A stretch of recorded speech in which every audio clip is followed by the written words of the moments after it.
ultimately, are we saying that there's a certain group of people that maybe they're scared of the truth? I think there's Jewish people, but I just think there's a group of Jewish people inside of that. You can call them Zionists, you can call them whatever. So let's dig into that for a second, because that's where and even sometimes I find myself wanting to debate this idea, and it gets real wishy-washy and unclear for me when we give so much power to the theys. Right. When we talk, and then the theys then turn into the Illuminati, the Zionists, the Rothschilds, the Bilderberg group, the Freemasons. Right. And as a community, I feel, and I've done this myself, I want to blame others for the position that I'm currently in. Right. And that often becomes when you say the privileged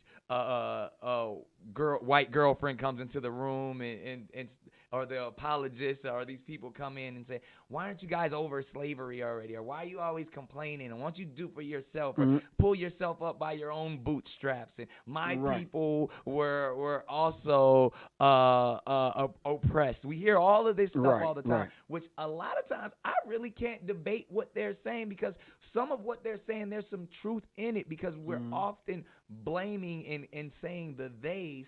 But I would love to dive in real quick, just for the people that are listening and watching, even specifically the Illuminati. Listen, let's just get something really, really straight.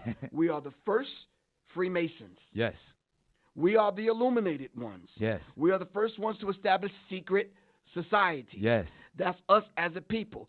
They took all of that from us and set that up to rule what we call this present system that we live in right now. Right. They consider themselves illuminated ones among them. Of them. Because they put us to sleep. Right. So now how did they do that, though? They put us to sleep by taking the very thing away from us that we depended on the most. If I said to you, what is the most important thing that keeps your life, that wakes you up in the morning and keeps you moving and motivated during the course of the day? Whatever that thing is, if I took that from you, would you be able to exist? Nah, you took my essence away. I took your essence away, and then what if I fed you the wrong food? Right. You understand what I'm saying? So now you're not getting the nutrients. Right. The essence of you was taken away from you.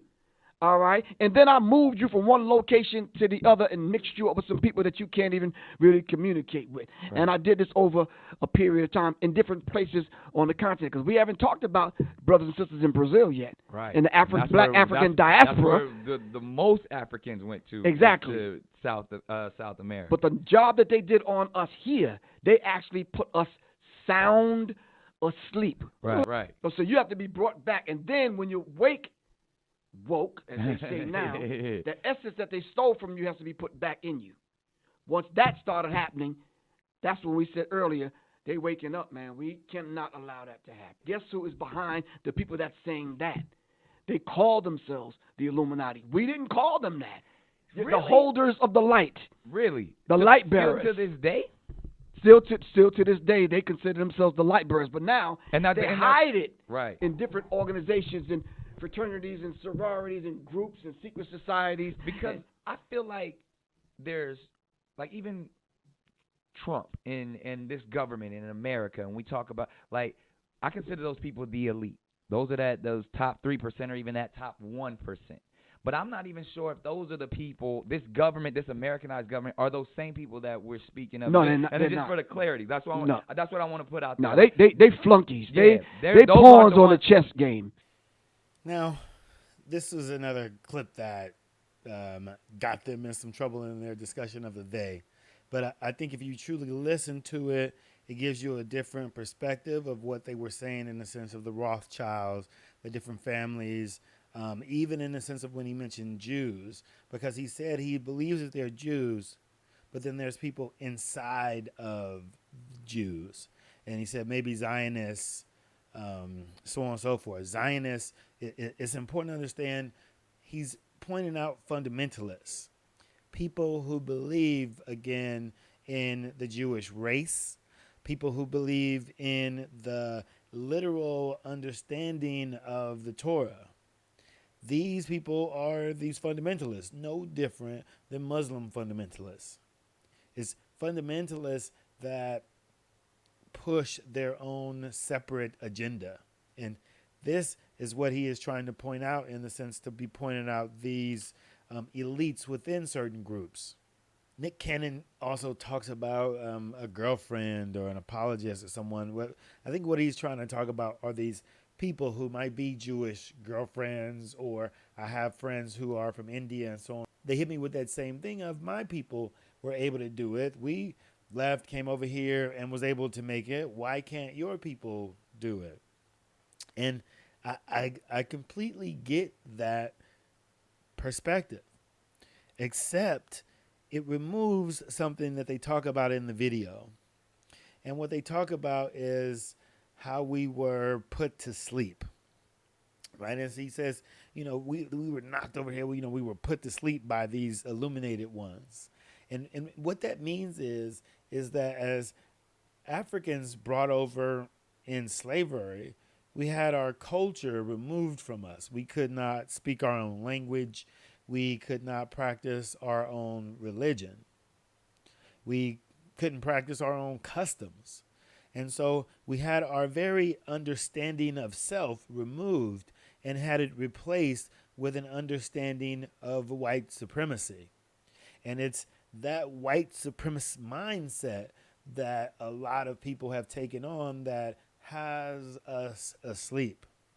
And this is what, again, it means for the, they say, they were the illuminated ones and whatever, because they're awake and we're asleep. But I do have an issue with the whole conspiracy theory of saying that, this is being hidden there. The problem with conspiracy theories is that it keeps you distracted from what he was talking about in this clip. It keeps you distracted from your own awakeness. It keeps you distracted from your own sense of self. It's not about who they are.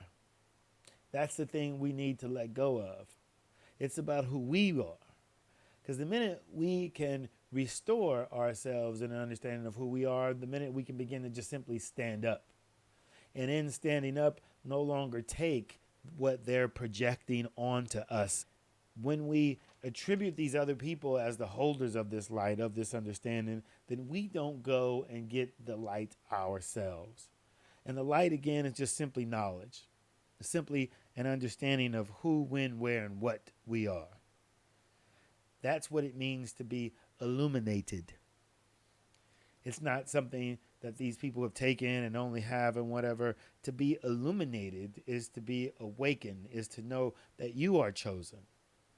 To not accept that there are other people who are chosen above you, or not accept that God would only choose a certain people to deliver his message to you, right? You are enlightened, illuminated, when you understand that you are God's chosen individual.